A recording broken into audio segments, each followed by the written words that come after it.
Turning now to new controversy surrounding the Secret Service and what happened on January 6th. The agency is defending itself against allegations that it deleted text messages from before and during the Capitol attack after investigators requested them. Nikole Killion is following the story for us.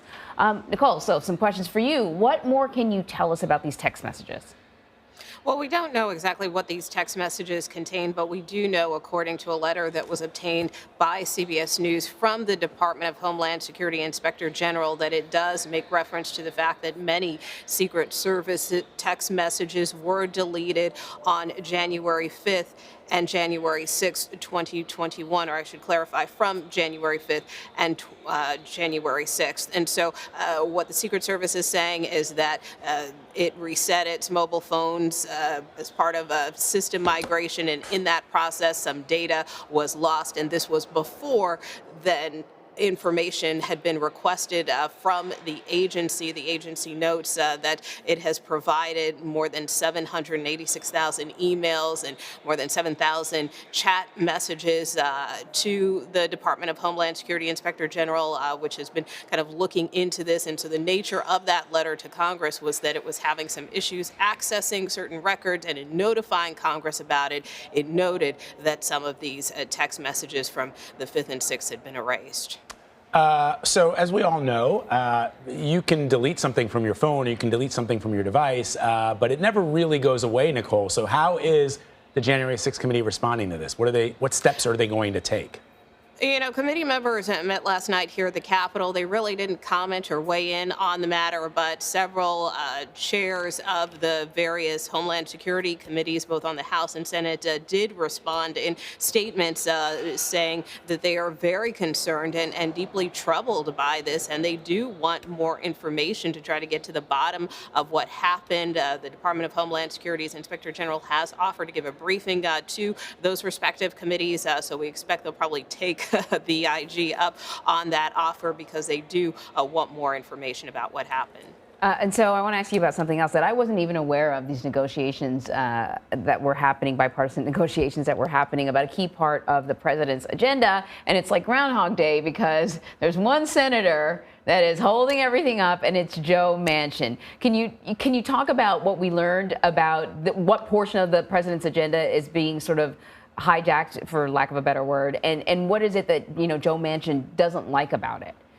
Yeah, well, for people who may recall, I mean, we spent the better part of last year talking about this, a budget reconciliation package, a huge social spending package that really kind of lumped together everything in President Biden's agenda, from climate to child care, energy, and a number of other priorities. And so basically, you'll recall that Senator Manchin scuttled that at the end of last year, saying that he just couldn't support it despite those months of negotiations. And so basically, since then, there have been these negotiations that have been happening kind of under the radar, a little more low-key than they were last year, primarily between Democratic leader Chuck Schumer and West Virginia Senator Joe Manchin. And so they've been talking for months now, and so they were kind of coming to some consensus around a very slimmed down package, something not as big as what we were talking about last year. But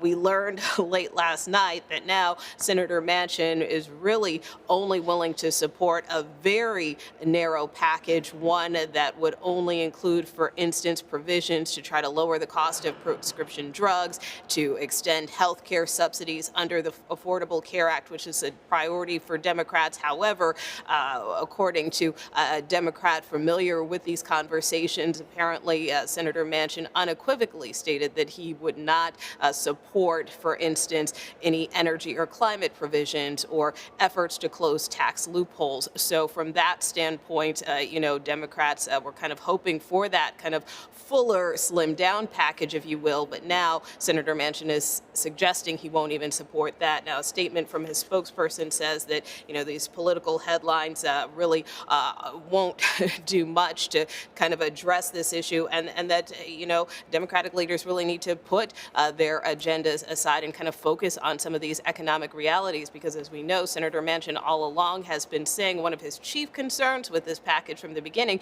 has been inflation, and we know the problem has only continued to get worse. And so, basically what Senator Manchin seems to be saying is that, I'm willing to go along with some of this, but again, given the situation with inflation right now, I just can't see myself supporting a bigger component of this package if it could potentially contribute to the cost of rising inflation, which is something Democratic leaders in the past have tried to tamp down and say that this wouldn't affect inflation. So that being said, that's kind of where we are in this debate, but it is a bit of deja vu for Democrats and really kind of gets at this trust issue that many have had, specifically with Senator Manchin, to kind of go all this way and then to not be able to seal the deal is quite frustrating to a number of Democratic members on Capitol Hill.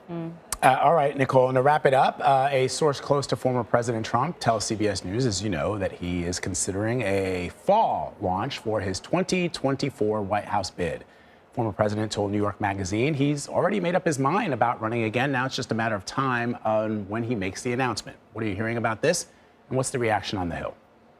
Yeah, you know what? Reaction has been pretty muted here on the Hill, at least this week, I would say. Leader McConnell was asked about a potential Trump run earlier this week, and he basically said, who knows who's going to start talking about 2024, and that we should really be focusing on the 2022 midterms, and that's what he hopes the American people do. Also, Speaker Pelosi was asked about this at a press conference yesterday, and she, made some kind of comment like, I'm not even going to mention his name in reference to the former president. So that kind of gives you a sense of how some of the leaders here on the Hill are reacting. But we do know that the former president will be back here in Washington later this month for a major summit from an organization that has a number of his former administration officials involved with it. He will be the keynote of this particular summit, the keynote speaker, I should say. And there will be a number of members of Congress taking part in that, from Leader McCarthy